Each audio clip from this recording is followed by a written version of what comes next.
All right. Welcome back, everybody. Episode 2 of the Sanguine Spectres. We're getting our flesh tearers out, and we're going to jump right in and paint them thighs. Paint them thighs. Paint them thighs. Gotta paint them thighs and them hamstrings. Oh, yeah, but don't touch the calves or them feet. Yeah. I don't know what I'm doing. All right. But it's turning out to be an interesting day. You know. I don't know if I gave you guys an update. First of all, how is everyone? Everyone doing all right? Happy, healthy? If the Void Father has not been guiding your brush, well, you might have to examine a few things, you dirty-ass heretic. Son of a bitch. Don't get mad at the Emperor when you're the one being a traitor. So anyway, I don't know if I had given anybody an update. I'm pretty sure I did, but then again, it might have been a part of that episode that will most likely never see the light of day. So let me just tell you guys, I finally did go see the neurologist, and basically I didn't even actually get to see the neurologist. I only saw nurse practitioners, and then I was sent home. So that one kind of upset me a little bit. I was like, what the hell, dude? It's such a big deal to get in here and see a specialist, to where I've heard horror stories about people waiting, months, over a year. Anyway, so they're pretty sure that I do have trigeminal neuralgia, aka nerve damage in my face. And they were like, all right, so do you have any pain right now? No. Okay. Usually, when someone develops, whatever the case may be, if you got trigeminal neuralgia, you're basically on medication for the rest of your life. And it was going to be like gabapentin, I believe, if I'm not fucking that up. Not that that's any of your business what medicine I might be on or not. I was like, okay, damn, I didn't think you would turn 35 and all of a sudden your body is just like, all right, bitch, welcome to bullshit. Yet here we are. So yeah, there was that, and they were like, well, if you're not experiencing pain right now, we don't have to put you on medication, but it is a lot harder to have stopped the medication and then to go back on it. And I was like, sure, but when I go back on it, it'll be right back into the bullshit. So as far as like it falling out of my system, and then if my nerves spike up again, and I have to go on it, cool. Because then I'll just be on it. It's not like I'm going to bounce back and forth for the rest of my life. So yeah, they were like, okay, well, do you want medication? I said, no, not right now. Nothing hurts. I don't feel like flooding my system with that medication until it is basically necessary. When I can't go without it is when we'll do it. And so far, we're still incident and drug-free.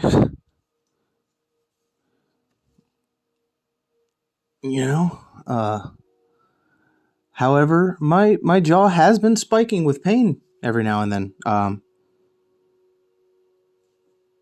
Not pain like I had it before. Nothing quite on that level. But it's still there, and it still scares the bejesus out of me because I really, really don't want to deal with that again. But if I have to, I know all I gotta do is call the neurologist, and I'll get put on medication, and that'll be that. That'll be that. At 35, I will have started permanent medication for the rest of my life.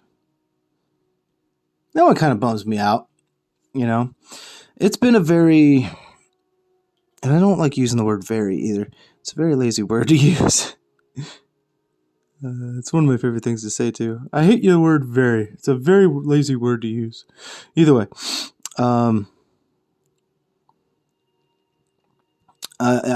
it has been quite an emotional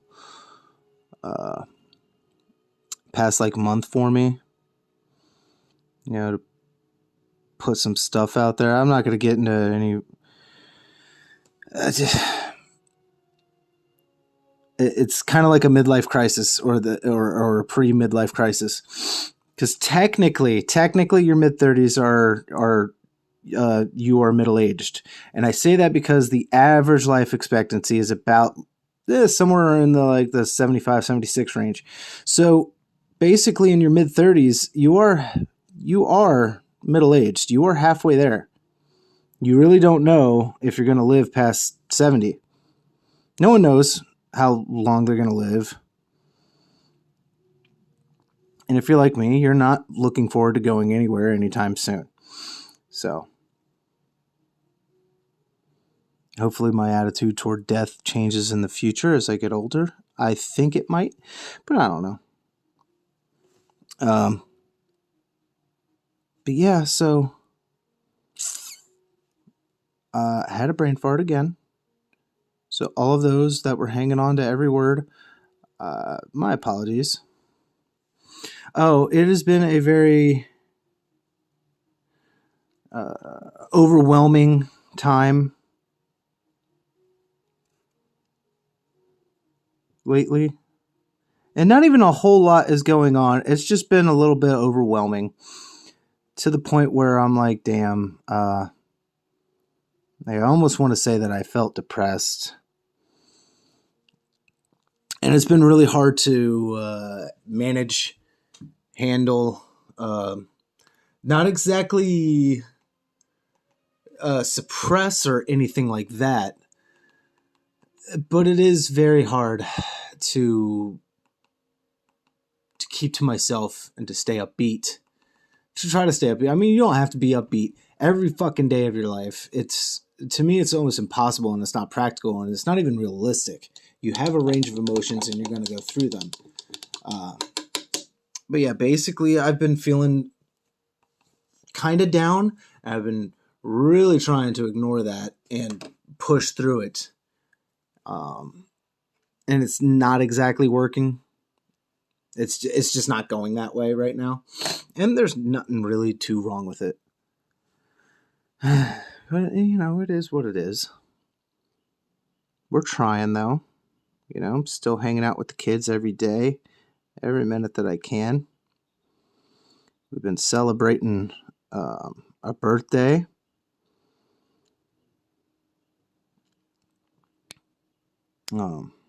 Their birthday will be tomorrow. And I am very much looking forward to it.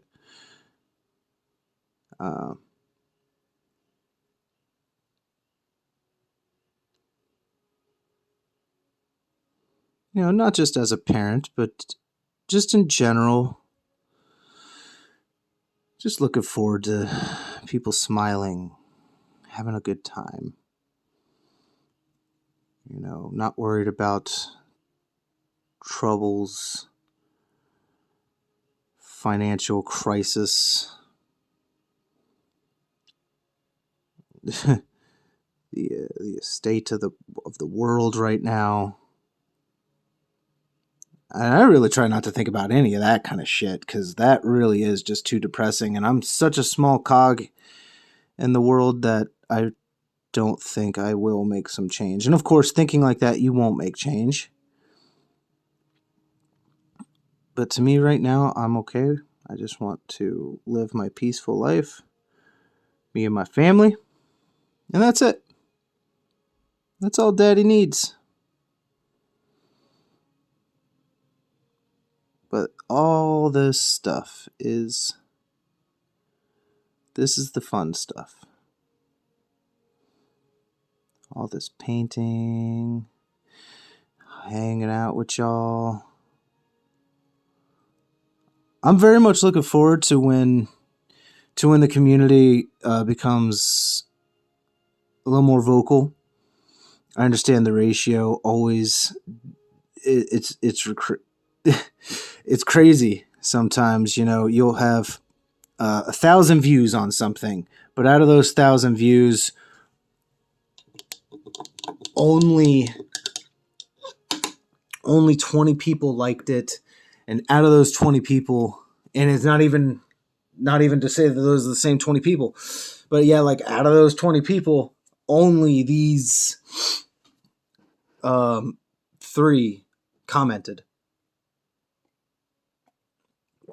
And right now, that's basically the only way I can keep up with any of it. It's not like it's thousands and thousands of comments where I have to put out some public address and go, hey, I'm sorry, I can't quite possibly get to everybody. I will get to who I can. So don't think that there's favoritism or anything like that. Like, oh, I'm ignoring you. Like, no, I just can't get to everybody. So it's not like that right now. And I very much do like when people engage, good or bad. And you know what? I'll give you an example of the bad. So I ran, a September Caradons contest. Basically, they had 1 month. Everybody who wanted to join, you had to be following me. You had to, of course, like the post and comment that you were actually in, so I could actually see who was going for it. And there were 3 prizes. First place was a Daredeo Dreadnought from my personal shelf. The next was an Inceptor Squad, again from my personal shelf. And third place was the Flesh Terrors Omnibus book, again from my shelf, because I already have all of the Flesh Terror books individualized. I just got the Omnibus because it was there, and I was like, why not? So I got a few entries. Some were good, some needed a lot of work, some were less than favorable. And one guy sent me one, and I wasn't honestly expecting to get what I got. And then I realized, man, I didn't want to bog down the contest with all these stupid fucking rules that just might turn people away. And I'm trying to draw people in. Like, hey, check this out.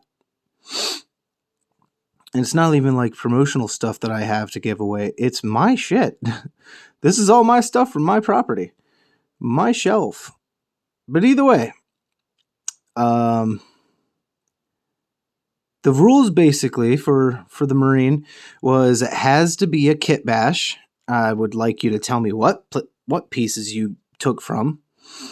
It has to be a Space Shark. Chaos or Loyal, I don't care. Mix it up. Throw me for a loop. And somebody asked if they could do Death Watch, and I was like, sure, why not?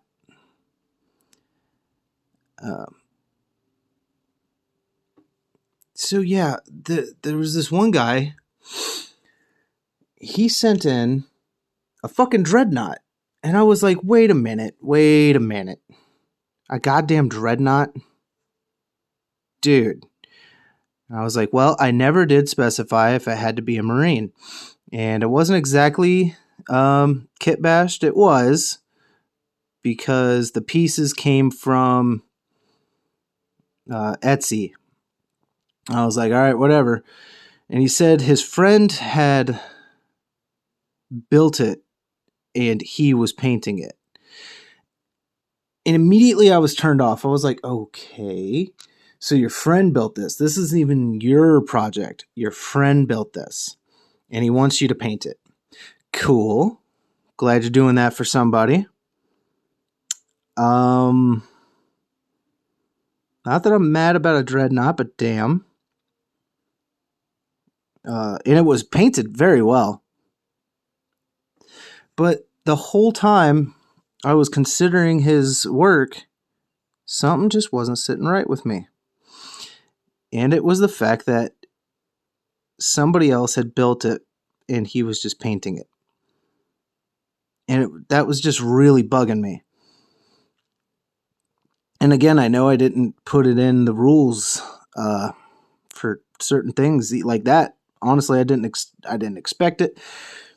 It's my fault for not even anticipating things like that. I know the public a little better than that. I should have expected somebody to do something like it.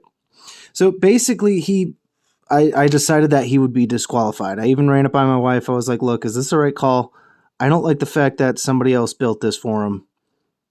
He is painting it. And it's really good work. But I don't like this aspect of it. I hate the fact that he did not build this.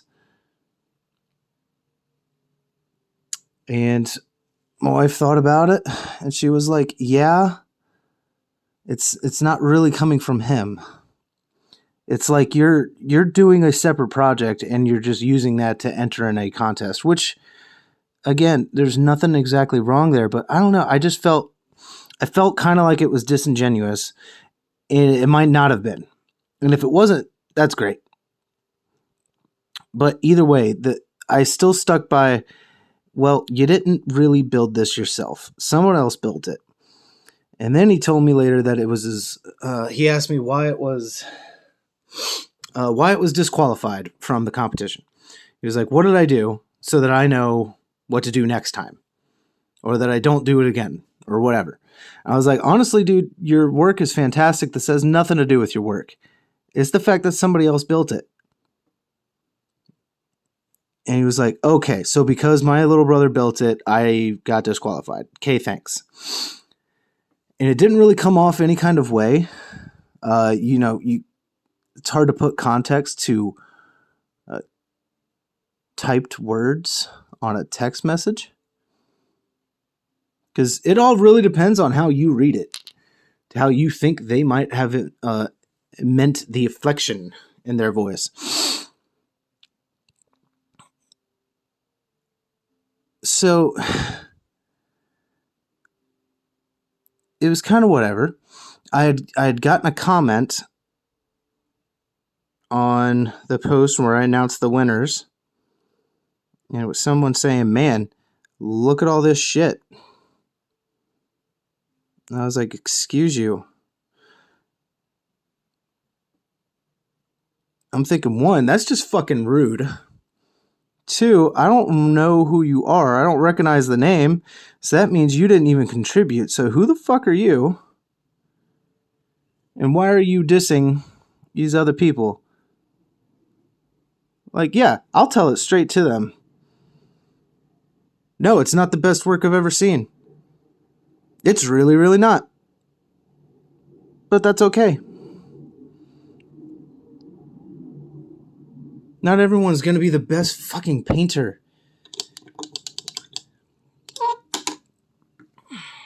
And the dude with the dreadnought absolutely would have won by a fucking landslide. By a landslide. His work was that much better. Very clean. Edge highlighting and all this other stuff. You could tell this dude knew exactly what he was doing. But still, I made up my mind. And the fact that somebody was like, yo, look at all this shit.